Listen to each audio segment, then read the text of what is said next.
제2장. 여러분이 만일 가시투성이 도시의 사진을 보실 수 있다면 더할 나위 없이 아름다운 색색까지 색깔들을 보게 될 것입니다. 이건 가시투성이들이 저마다 자기하고 똑같은 색깔의 집에서 살았기 때문입니다. 아주 가까운 시내, 그 모든 조그마한 집들 바로 한가운데에 가시투성이 병원이 있었습니다. 커다란 흰돌 건물인데 온 마을에서 가장 흥미진진한 곳의 하나였지요. 바로 거기서 새 가시투성이가 태어났던 것입니다.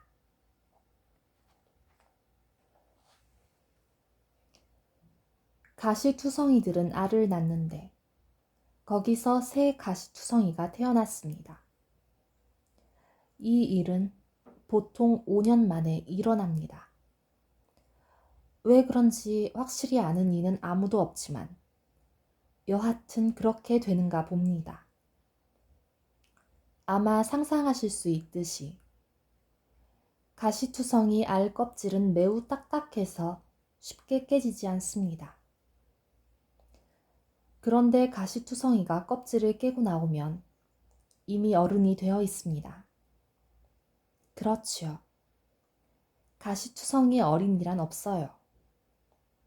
하지만 그래도 괜찮습니다. 가시투성이가 태어나면 즉시 일을 하러 가게 되어 있으니까요. 여러분이나 나한테는 별로 재미있게 들리지 않겠지만 이걸 기억하셔야 합니다.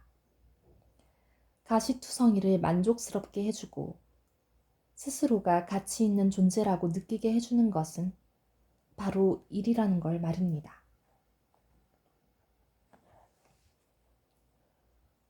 현대의 가시투성이 의사들은 대체로 새 가시투성이가 태어나면 일하러 가기 전에 적어도 1시간은 병원에서 지내야 한다고 생각했습니다.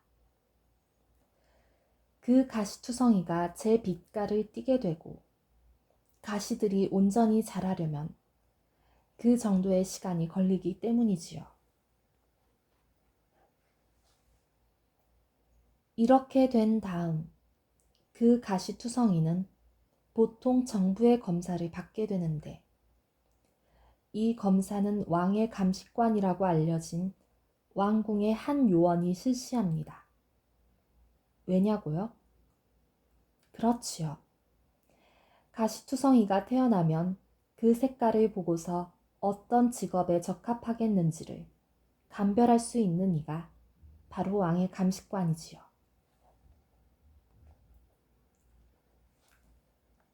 예컨대 분홍색 가시투성이가 가시의 길이도 다양하고 대체로 사진도 잘 받는다고 여겨지는 그런 경우에는 유흥업에 잘 맞지요.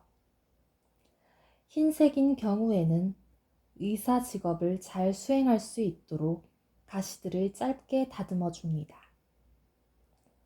새로 태어난 알을 다루거나 부러진 가시들에다가 깁스를 해줄 때 가시들이 짧으면 덜 위험하니까요. 갈색 가시투성이들은 가시들이 뾰족하게 되도록 손질을 받은 다음 법의 옹호자가 되어 마을을 지키며 그 땅에 사는 사람들이 마음 놓고 살 수 있게 해줍니다. 여러분과 내가 보기에는 새 가시투성이들이 이를 택하는 데 있어서 거의 선택의 여지가 없는 것 같을 것입니다. 그러나 이곳은 모두가 평등한 민주주의 사회이니만큼 왕의 감식관은 새 가시투성이에 주어진 직업을 스스로 받아들이는지를 언제나 물어보았습니다. 희한하게도 새 가시투성이는 을의 찬성이었습니다. 역사상 단 한 번도 감식관의 결정이 문제가 된 일은 없어요. 짐작컨대 새 가시투성이들이 늘 자기 가시의 크기와 색깔에 따라 스스로의 자리를 알아보기 때문이었겠지요. 다시 말해서 그들은 자기에게 주어진 일에 대해서 의의가 없고 아주 썩 만족하게 되기가 예사더라는 얘기입니다. 그러나 어느 날 아침 전혀 뜻밖에도 가시투성이 병원에서 묘한 일이 일어났습니다.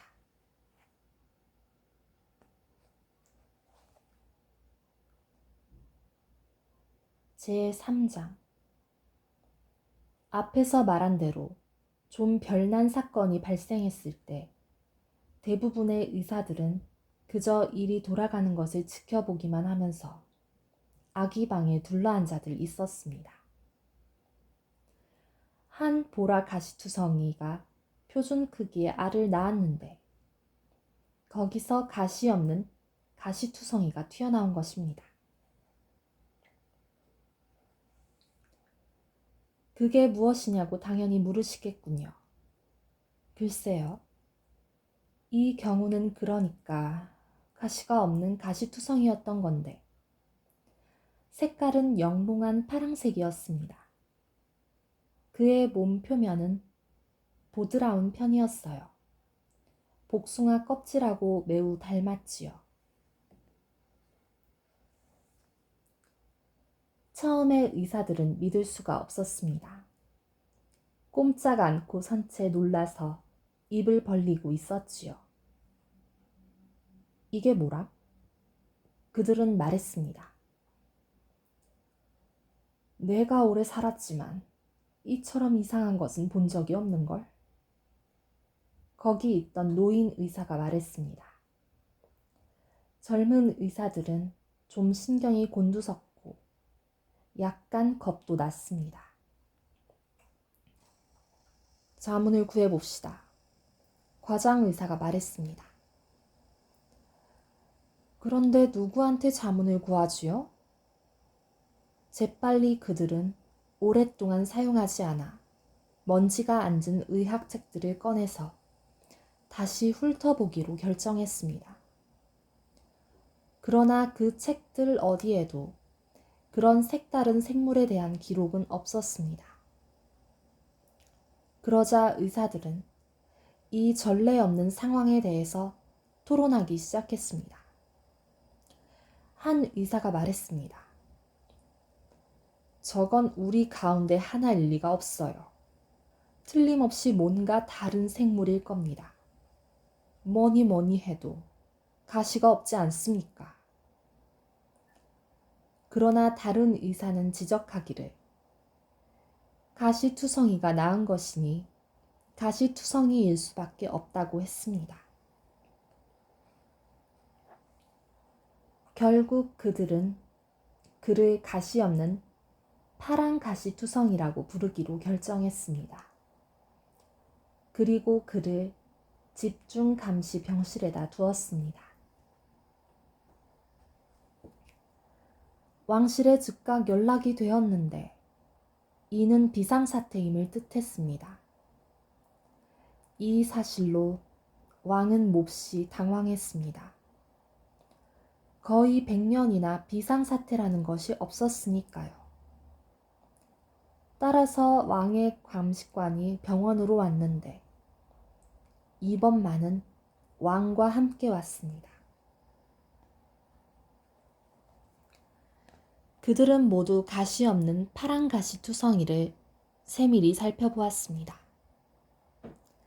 일반 검사를 모두 받게 한 다음 전에는 생각지도 않았던 새 검사도 거치게 했습니다. 여러 시간 동안 그들은 이 기이한 파랑이를 어떻게 해야 할지 궁리했습니다. 여러 해 동안 우리는 만족스럽게 지냈습니다. 그들은 말했습니다. 그런데 이젠 어떻게 하죠? 그는 무슨 일에 적합할까요? 그가 도대체 무엇일까요? 의사들은 모든 새로 태어난 가시투성이들에 대해서 책임이 있기에 당황했습니다. 왕의 감식관은 그 가시 없는 가시투성이에게 무슨 직업을 주어야 할지 결정할 수 없었기에 당황했습니다. 고문들은 무슨 조언을 해야 할지 몰랐기에 당황했습니다. 그러나 왕은 책임을 맡았습니다. 그는 대담하게 말했습니다. 왕으로서 내가 그에게 자기가 누구이며 또 하는 일이 무엇인지를 우리에게 말하도록 명령하겠다. 그래서 왕과 왕의 감식관과 고문들과 모든 의사들이 집중 감시 병실로 갔습니다. 그들은 아름다운 가시 없는 가시투성이가 침대 끝에 앉아서 혼자 깔깔대며 웃는 것을 보고서 깜짝 놀랐습니다. 그는 눈동자를 굴리며 퍽 만족스러워 보였습니다. 사실은 만족스러울 뿐 아니라 행복해 보였습니다. 너는 누구냐? 그리고 네가 하는 일은 무엇이냐? 왕이 말했습니다. 가시 없는 파란 가시 투성이는 왕에게 고개를 돌리며 부드러운 미소를 띠고서 말했습니다. 저는 둥구리입니다. 저에겐 꿈과 비전이 있습니다.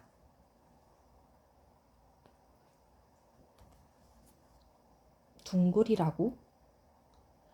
어리둥절해진 감식관과 고문관들이 서로 쳐다보며 말했습니다. 너에게는 꿈과 비전이 있다고? 왕이 물었습니다.